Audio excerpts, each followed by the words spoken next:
Marlon Sanders here. How are you today? The 100-year-old marketing system that never fails. This is the topic of discussion today. This is what we're going to be getting into right now, so I don't want to delay.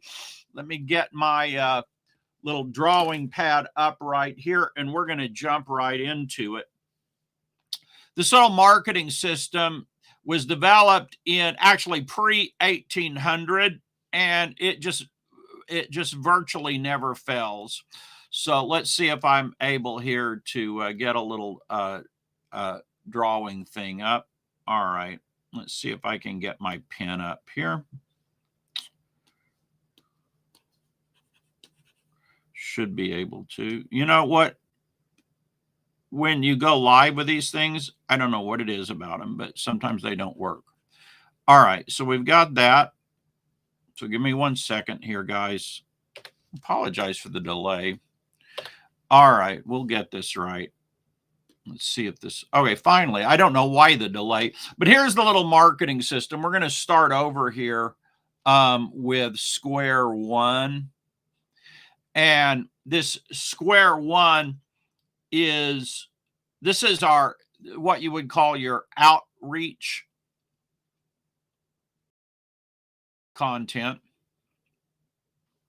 And in the old days, they did this with newspapers and magazines. And the purpose of this is to get people onto a database. Now, see, outreach content is different from nurturing content. And a lot of people get those two confused, and they try to use nurturing content for outreach. And that's not what you want. What you really want are free things. You want like free reports and stuff. And I'll tell you something interesting about this is, you know, some people, they're not getting enough new people on their list, myself sometimes included. And then I go back and I look, okay, what do I got out here for free? What do I got out here for free? And I realize it's just, I mean, this is the #1 predictor of growing your list. Free or what's called low barrier offers, right? Low barrier offers. Now, once they respond, they go into your database. Now, in the old days, the database were card decks. I have videos where I show this. I'm not going to show that to you right now. But in the old days, these were card decks. All right, let me erase this stuff here. We'll continue. See if maybe I draw these a little bit smaller so we can fit them on the screen here. So we had, we'll try this again. For some reason, I'm having trouble getting this on the screen. Okay, here we go. So we're just going to make this smaller. Step one is our outreach. So back then in the 1900s, they used ads in newspapers and magazines. They would tell about the product and they would offer a free booklet. And then they would send them out in direct mail letters, and salespeople would follow up. Then you've got box number 2, which is your database. So they respond and they go into the database. And what they did back then was they sent them DM for direct mail letters. Now today what we send are emails. So today these are emails, text messages and emails. And you could put retargeting in that, right? So we send these out, but now here comes the most critical part. We're going to come down here across, right? Because you can have outreach content that gets people to request a freebie, or they buy a low barrier offer, they get in your database, right? You're sending them out direct mail or emails or retargeting ads or SMS messages or whatever, right? But, and this is a big but if you do not have this PR correct right here, and I don't mean PR like publicity. What I mean is your sales presentation. Maybe we should call it SPR so it's not confused. SPR, sales presentation. Because whether this is a VSL, whether this is a sales page, whether this is a Webby, could be a phone call, whatever that method is, that's there's no money without this method, right? And so, and then after that, obviously you have the product. Now today, everybody, pushes incessantly these new, sexy, exciting products, AI this or that, or agency or Kindle or Audibles or whatever. But it's this whole system here that matters. And I call this the marketing system that never fails. Now, obviously, there's businesses that have failed that have been using some derivation of it. But what I would say is, if given that the product is in demand, right? Given that the people want this product and that this formula is well executed, it's very difficult for it to fail, because you're using freebies here and low barrier offers to get people in the database. You're collecting info on your customers. Now, a lot of people don't do this, but if you're using a CRM, you're getting info on your customers, and you're using that to send personal or mass written or semi-mass emails, direct mail letters, text messages, retargeting. And then this is where the rubber meets the road right here. It's the sales presentation. But if you have a product that meets, and this is the key, this product here, it has to meet unmet needs. If your product meets unmet needs and you communicate that in the sales presentation, and people have felt unmet needs, I should call this FUN, felt unmet needs, right? They got to feel they have the need. Otherwise, they don't care about the solution.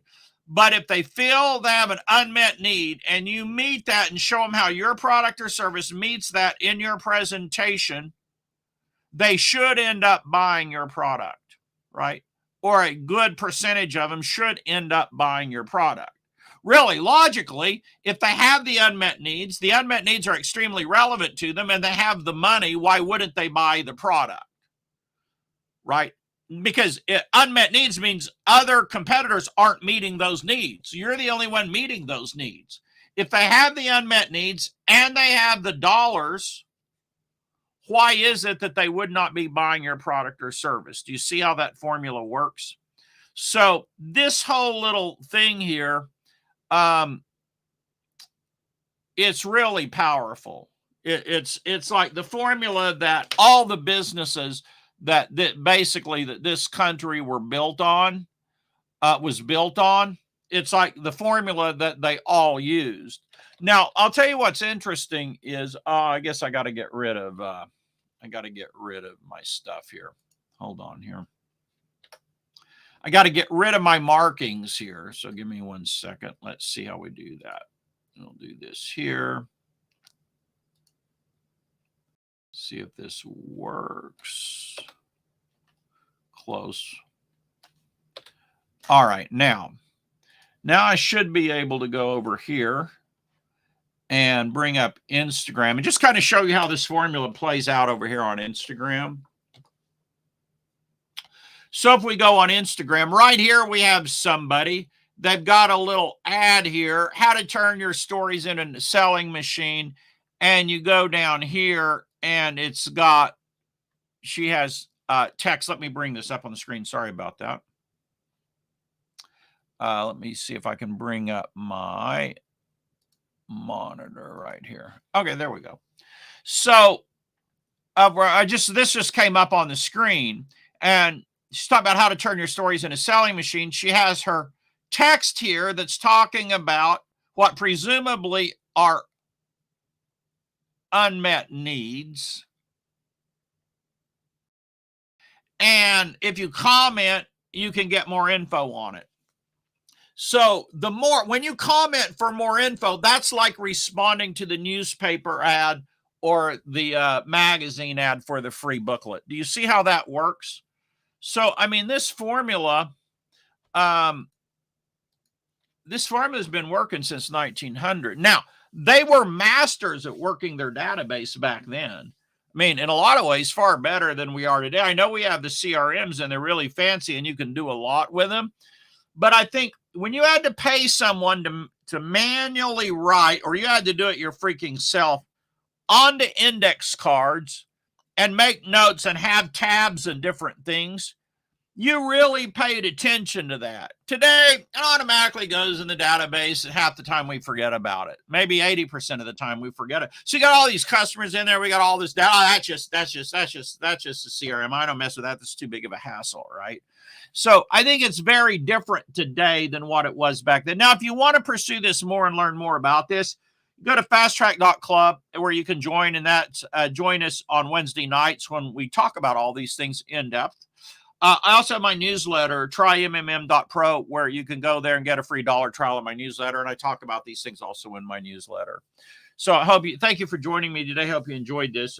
Sorry that at the beginning I was fumbling around. You know, when you try out new things and do new things, there's always a freaking learning curve, isn't there? All right, listen. Appreciate you joining me today. Let me find my little live stream here. If I can find that, we'll be able to end this bad boy, right? All right, there we go. Y'all have a great day. I'll see you on another live stream.